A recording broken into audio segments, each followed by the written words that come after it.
Well, there are still a lot of gray areas surrounding medical marijuana in Oklahoma since this passed into law last year. Now here at 5 o'clock, 2 Words for You's Ashley Wheeler shows us how the drug affects drivers and how law enforcement tests for it. Right now, Oklahoma laws can determine how much marijuana or if any is in your system. But if any one of these drivers were pulled over, the officer would not be able to definitively say if that amount means a person is impaired.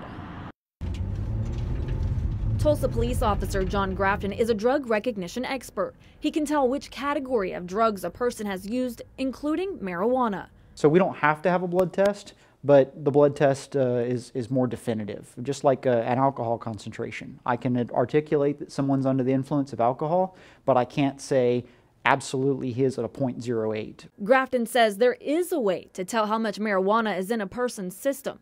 But regardless of the amount, there are too many variables to test whether a person is impaired. Those variables are the potency of the marijuana itself, the amount of THC contained in it, the frequency with which the person uses it. Courtney Hurd works as the supervisor in the toxicology unit for the Oklahoma State Bureau of Investigations.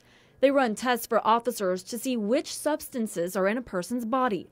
Hurd says testing for alcohol is much different than marijuana because alcohol metabolizes. When you consume marijuana, it actually goes to the fatty parts of your body, and so therefore it can stay in your system longer. You can't say whether or not an individual, when they consumed it, whether it was from recent use or past use. Officer Grafton says even if a person has a medical marijuana license, you can still be charged with a DUI. We could prosecute on somebody that has a measurable quantity of THC in their blood, that has been in a wreck that we've obtained a blood sample on, even if we didn't show any signs of impairment.